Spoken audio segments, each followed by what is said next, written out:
Assalamualaikum warahmatullahi wabarakatuh. Har'a kan hojii tolchinu qubee afaan Oromooti. Qubee afaan Oromoo keessaallee tolchina.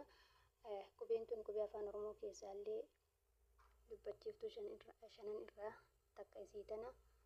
Akkuma beekamu qubee afaan Oromoo A irraa tartiibaan tolchee I bira ga'ee jira.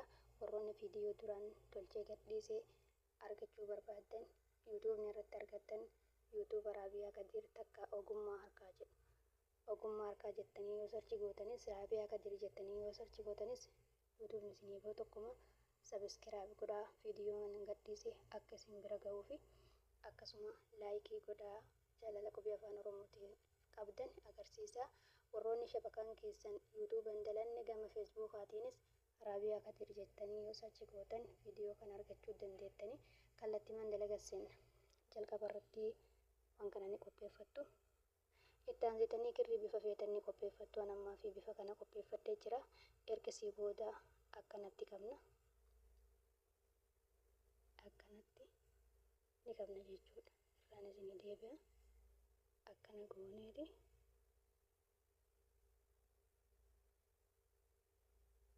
Amma dalagaa eegallee jirra jechuudha. Haaluma argitan kanaan karaa biraatiinis yoo isinitti agarsiisu ta'e yoo isin hin galle akkanatti qabna.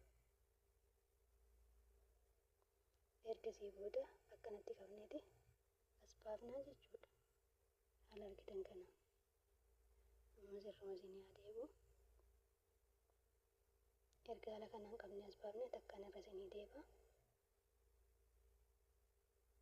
Akkana ni goona. Erga akkana goonee booda takka lama sadi afur shan jaha torba saddeet sagal kudhan kudha tokko kudha lama kudha sadii. Erga haala kanaan kudha sadii dhoofne amma as jalaan hin gasseenaa jechuudha. As jalaan gasseenaati haga dhumaa xumurraa jechuudha. Cinaa kanarra gasseenaa haaluma argitan kana. Amma takka laaqonnee sadi laaqonneeti takka lama sadi sadaffaa kana jalaan gasseenaa jechuudha.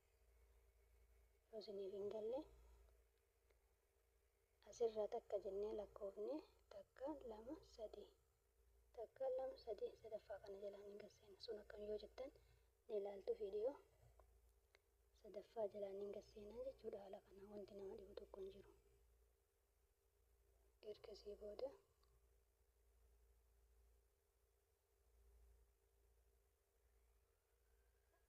erga sadaffaa jalaan gasseenne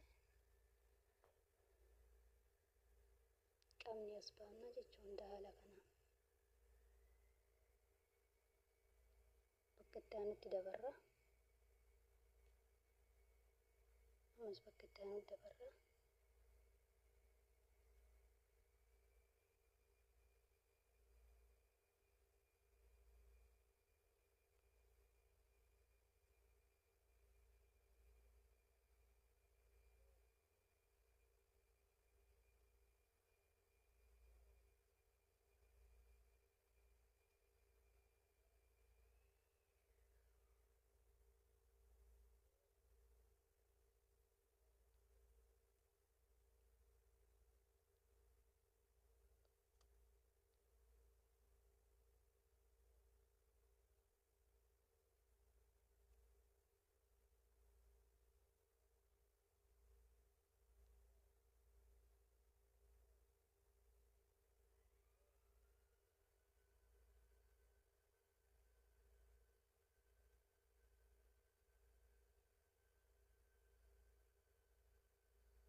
irra raawwannee jirra jechuudha. Amma steepii jalqaba erga haala kanaan irra raawwanne ni qulqulleessina.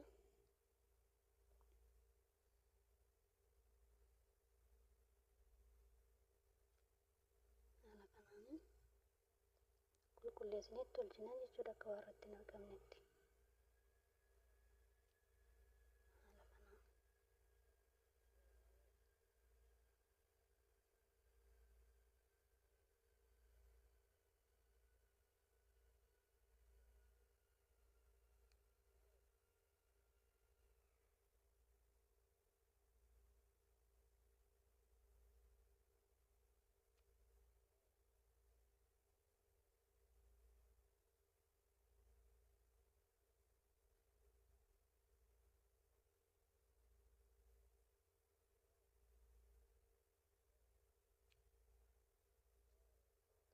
Haala kanaan irraa xumurree jirra jechuudha.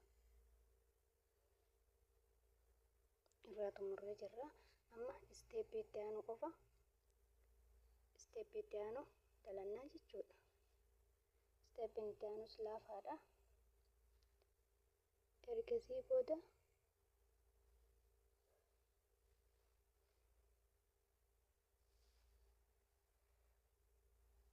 steepiin itti aanu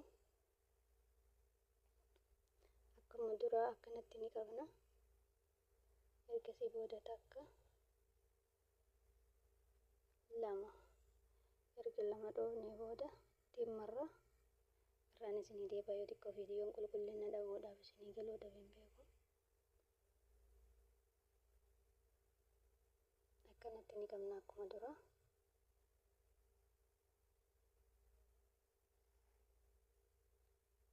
Akkana gooneeti akkana qabnee as baafna. Lama dhoofne erga lama dhoofne booda dhimmarra erga itti marree booda asiin gasseenna jechuudha. Haala kana ja'a dhoofna. Sun akkamii hojjettan na ilaaltu. Fayyadanii isin agarsiisa. Bakkuma takkatti kanatti taraa ja'a deebina.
Irra raawwannee jirra jechuudha.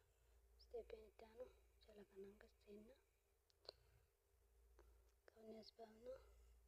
Gasii booda akkana akkas ba'e qabnee as baafneeti. Garana garagalleeti.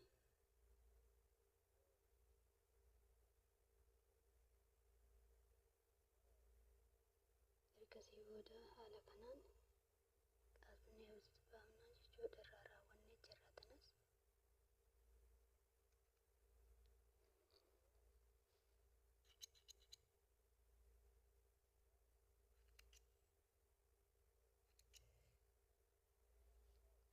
Haala argitan kanaan irraa raawwannee jirra jechuudha. Amma tanas ni qulqulleessina.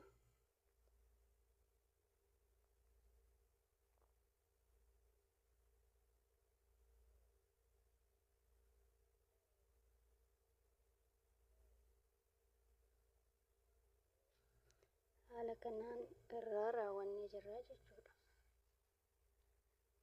Warroonni qubee afaan Oromoo jaalattan laayikii tuquun hin dagatinaa isiniin jedha. Gama feesbuukaaniitis feesbuukni kiyya Raabiyaa Kadir jedha. Saba laayikii godhaa.